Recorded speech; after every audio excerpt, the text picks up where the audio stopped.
So that's an indication they really want to try and get across a literal kind of translation. And when they add words, they're going to show it.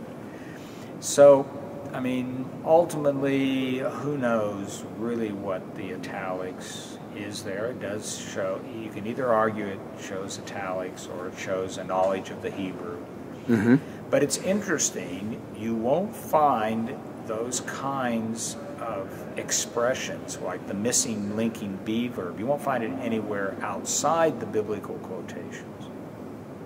So if you have another part of the text where a person in the text would say, I am here, I don't think that occurs, but there are ones, you know, where you'd have a be verb.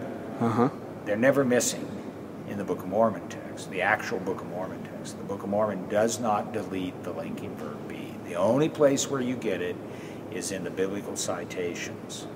So this is either a representation of the literal Hebraism of the original, or it is a representation of someone, you know the italics, you can delete them, and so you do.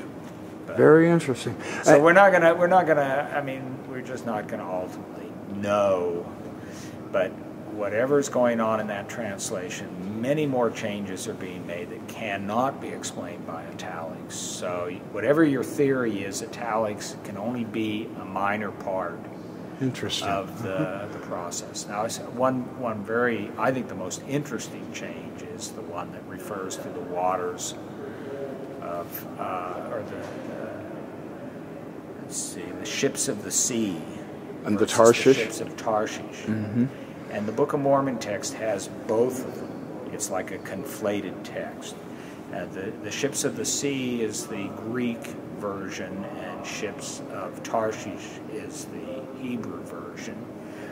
One thing that's interesting, people have not realized until some of my students worked on this, was that the ships of the sea was found in the Coverdale. It was done in the 1530s. The Coverdale translation had ships of the sea. It had the Greek reading. It didn't have the Hebrew. Oh, isn't that interesting? And so when people say, well, Joseph Smith's got the Greek and the Hebrew, well, it could also be the Coverdale and the King James, or the Coverdale and the Tyndall. Well, it wouldn't be Tyndall. Tyndall didn't translate that. But it would be one of the other early translations. I think Geneva had it and so forth. So you have this conflated text. Now, that's a really interesting one. That had nothing to do with italics and so forth. Yeah. It's almost like what happened the original text for the Isaiah that's in the Book of Mormon. It had probably ships of Tarshish, and someone wrote out in the margin ships of the sea to indicate what it might mean, or an alternate reading.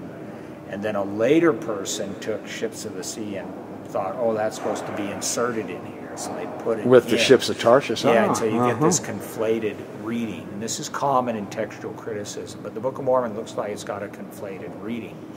To me, that conflated reading is much more interesting than the things dealing with the italics. I'll have to look in your analysis and do a video on it. My YouTube backyard professor.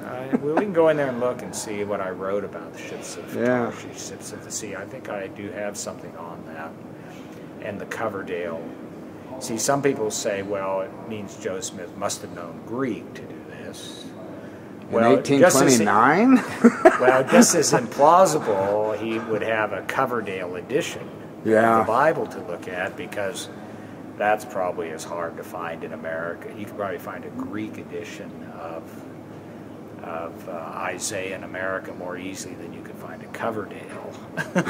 So, how interesting. Coverdale would have been very rare in the Americas. So anyway, those are the kinds of things I find very interesting. There are other ones where there's an extra not in the Book of Mormon text, which seems to have dropped out of the Hebrew text.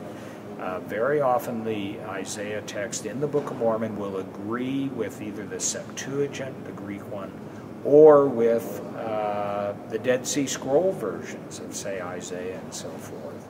Oh, as opposed to, say, the Masoretic? As opposed to the traditional Masoretic Hebrew text, yeah. Yeah, it's fun stuff to get that nitpick and fine-tooth comb look into this. You learn, and you've indicated that your work is showing, at least the way you understand it, in the translation process, that Joseph Smith's translation actually really did kind of stick with the word for word. I mean, he was bringing out just exactly what was on the plates. Yeah, there are things in there which really can't be Joseph Smith. Not his words, his ideas. I don't. It was talked a little bit about.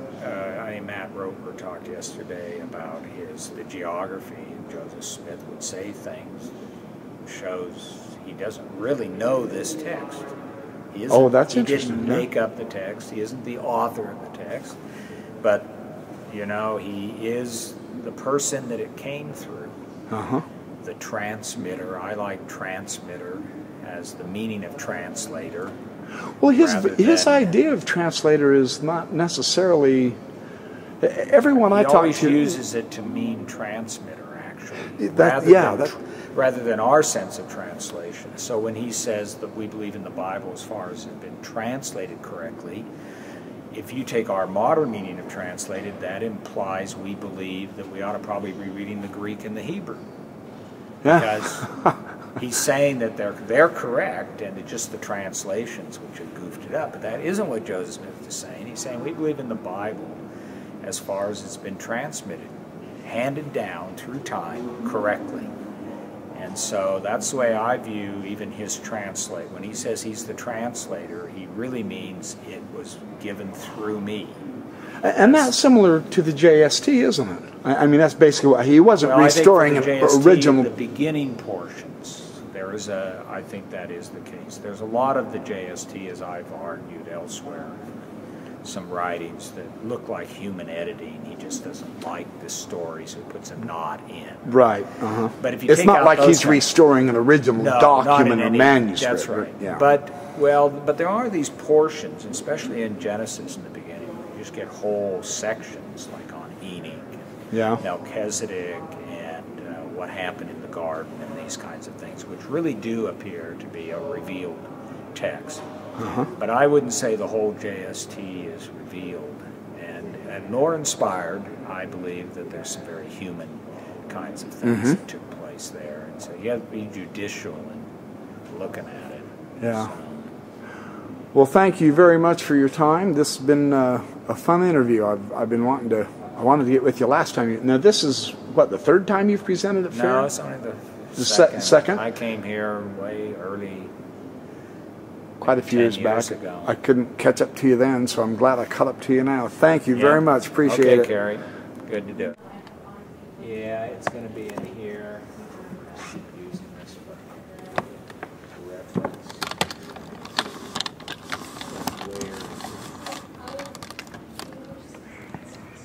We're looking up this ships to Tarshish he was just talking about. We want to get a look at this. Well, let's see. The variant here is the that they dropped, but the variant is which one?